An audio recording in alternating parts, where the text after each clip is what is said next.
John Calvin is number 15 on our list of the most influential people in terms of the development of Christian music. And some of you are probably scratching your heads as to why Calvin is on there.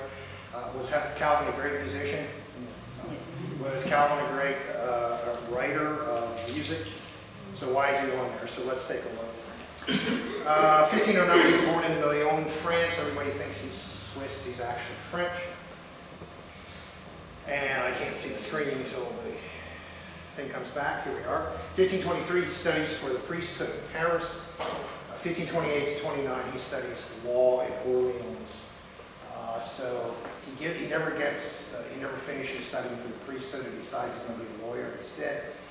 And that may explain a whole lot about his seminal work, Christian Institutes, because it's really written like it's a lawyer wrote it, not like Augustine or Aquinas. It's not at all like how they wrote their epics on Christian theology. It kind of stands alone. 1533, he has a conversion, which he never really described, and he breaks with the Roman Catholic Church. 1536, because he broke with the Roman Catholic Church, he has to flee France and goes into Switzerland. But he also publishes the first edition of the Institutes of the Christian Religion. And I think the first edition was like 136 pages or something like that. So as the decades wore on, he kept adding to it until we have the 700-page tome that we have today. So he fled to Geneva, Switzerland, which had declared for the Reformed faith a mere 2 months before he had arrived. And so is Calvin the founder of the Reformed faith? No. No, already existed. William Farel, he becomes an evangelical preacher in Geneva, and this sets off a series of events which in time will make him the ruler of Geneva, Switzerland. August 23rd, 1538, Farel and Calvin are kicked out, booted out of Geneva, told to take all their stuff with them, because Calvin actually preached these sermons that said, well, we should act like we're told to in the Bible, and he had all kinds of strictures and things you weren't allowed to do. You weren't allowed to play cards, you weren't allowed to gamble, you weren't allowed to dance, you weren't allowed to name your children after anything other than Old Testament figures. He was a very strict minister and expected people to follow the dictates of the Bible as he interpreted them. So the city council of Geneva, after hearing all kinds of complaints about him, booted him out. But they were okay with all of that until it applied to the city council. Then they kicked him off today. Then they kicked him off.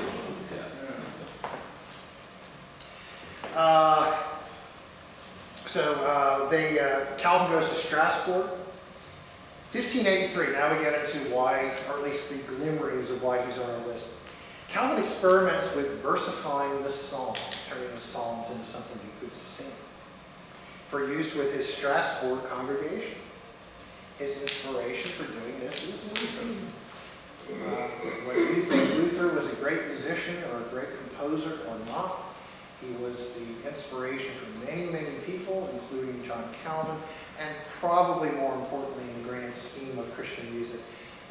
Bach, a couple hundred years later, said his biggest inspiration for his music was Martin Luther. 1539, the first edition of the Genevan Psalter, which was called Some Hymns and Songs of the Psalms, was published. And it had 1541, prodded by commercial interest and a fear of revived Catholicism, the Great Council asked Calvin to return to Geneva. Now, an interesting thing had happened in the interim after he'd been kicked out. Number one, productivity fell off a cliff. Because when Calvin was there, people couldn't drink, they had to go to bed early, they couldn't go out carousing, they couldn't gamble, so the only thing they had to do was work. So, people would go to work every day at the right time, they weren't drunk or hungover, and everything worked really well. When Calvin was there, well, as soon as he left, everybody went back to, wahoo! And productivity fell. The other thing was, with Calvin out of the city, when the cat's away, the mice will play, Roman Catholic clerics started filtering back into Geneva and wooing Genevans to return back to the mother church. Well, there was no one there to say, halt! To burn them at the stake? Stop! Now here he burned personal friends of his. Okay. So Calvin returns, and there's, I didn't have it in this course, but in some of the other courses I've taught, there's this wonderful medieval wood carving of Calvin returning in triumph to Geneva. The streets are lined with cheering people. It's really quite touching. Takes all their alcohol and pours it down. From 1541 to 1564, There's another young man here.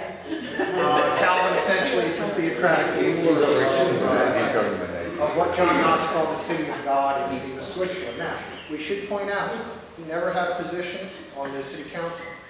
He had no judicial authority. And this is one of those things where I will argue both points depending who I'm having the argument with. In some cases, I will argue that he was the theocratic, dictatorial ruler of Geneva when I'm making a point in that direction.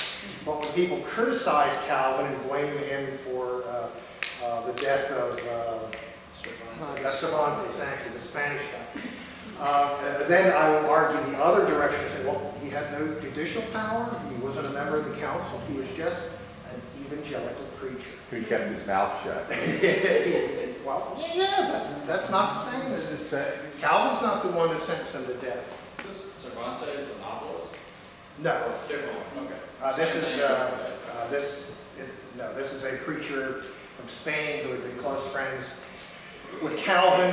He fled Spain because of the Inquisition and came to the city of God in Switzerland. And when you think of all the horrible, terrible things that a person can do in life, he committed the worst. He disagreed with Calvin and predestination. I know. It doesn't get much worse than that. So he eventually was put to death. Calvin was not the judge. Calvin didn't sentence him to death. Calvin didn't testify against him. Calvin simply refused to testify for him. Kept his mouth shut. Kept his mouth shut, kept his silence. 1542, I mentioned this actually in my discussion with the Presbyterian 2 weeks ago. Ecclesiastical ordinances were passed. It created the democratic government of the Reformed Church, which allowed the people to vote for their ministers. 1551, the second edition of the Genevan Psalter is published, and it contains the old monograph. And I'm going to play that for you in a moment. 1562, this is, Calvin's very sick by this point. The final version of the Genevan Psalter is published, and it contains all 150 psalms now in the final version. Calvin dies in 1564 from tuberculosis, and that is the end. 1565, the Dutch Psalter, based on the Genevan Psalter, is published, and that essentially becomes the version that everybody uses. 1610 is the long after Calvin's death. Dutch Calvinists debate Arminians, believers in free will in Dort. The Calvinists developed the acronym TULIP to describe Calvin's theology. That has nothing to do with Genevan Psalter. So Calvin wanted to, you can't see the cool picture. I found this wonderful stained glass picture. Nice hat. See?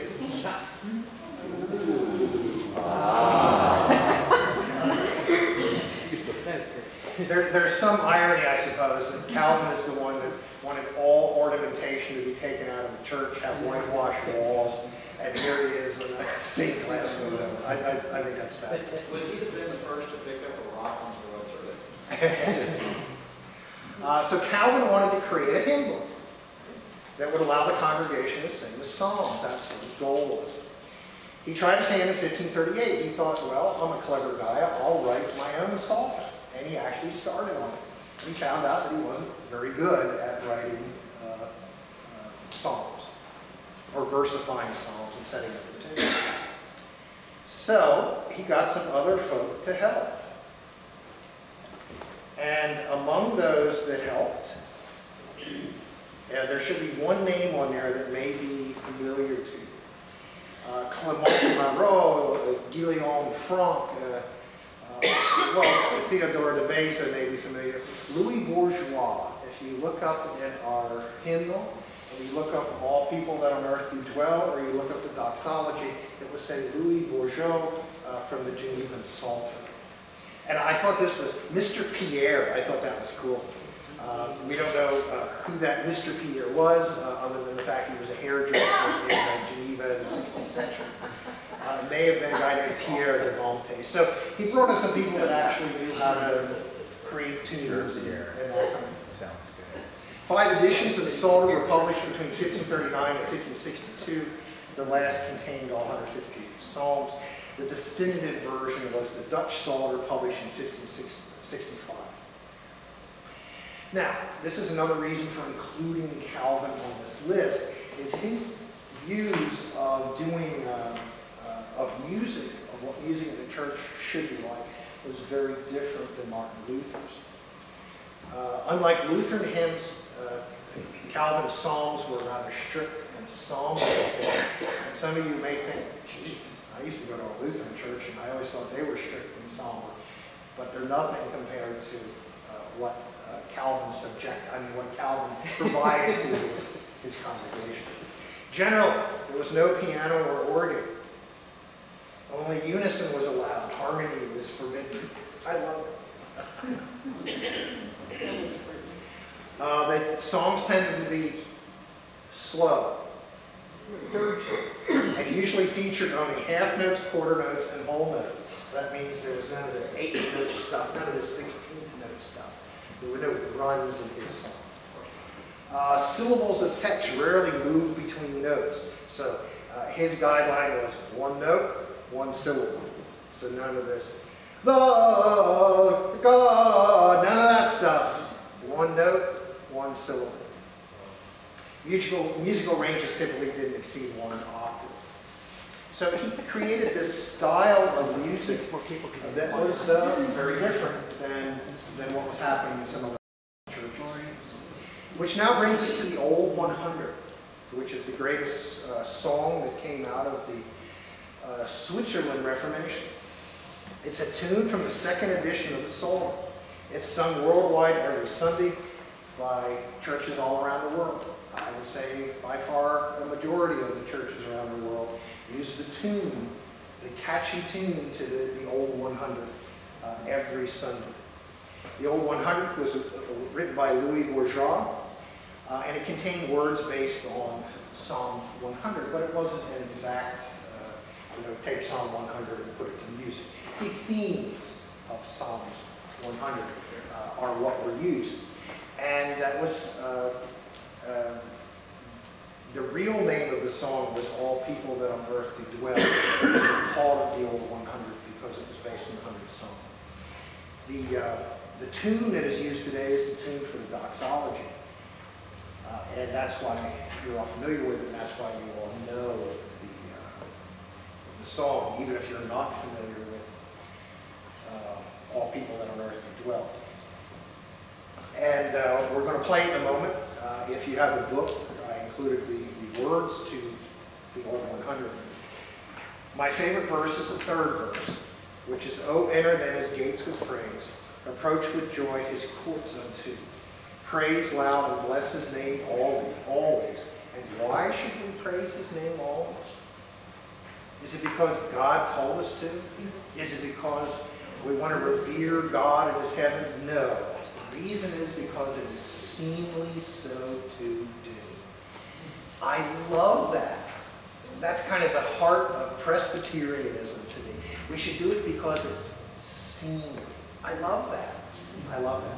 So you can see the words in the book. Okay, so if you could see the screen right now, you would be seeing the original music from the Genevan Psalter to the Old 100. And I'm going to sing the first several notes just so you can hear how it would have gone with the original way it was in the Genevan Psalter. All people that on earth do dwell. You get the idea that it was really really, really slow. You sang that way too fast. Vocally, okay, but piano scandals. He would have viewed that as, well, the same way, you know, Calvin didn't believe there should be any ornamentation in church, no stained glass windows, no icons, no paintings. So he would have considered the organ or the piano as ostentatious. Now, in concerts, as Gus said a moment ago, if they were doing a concert in Geneva, and when they had a concert in Geneva under Calvin, it was not the Rolling Stones that appeared. It would be a group doing the same stuff they did in church, except then you were allowed to use harmony, and then you were allowed to use an organ or piano. But in a church service, it's not. He considered that to be ostentatious.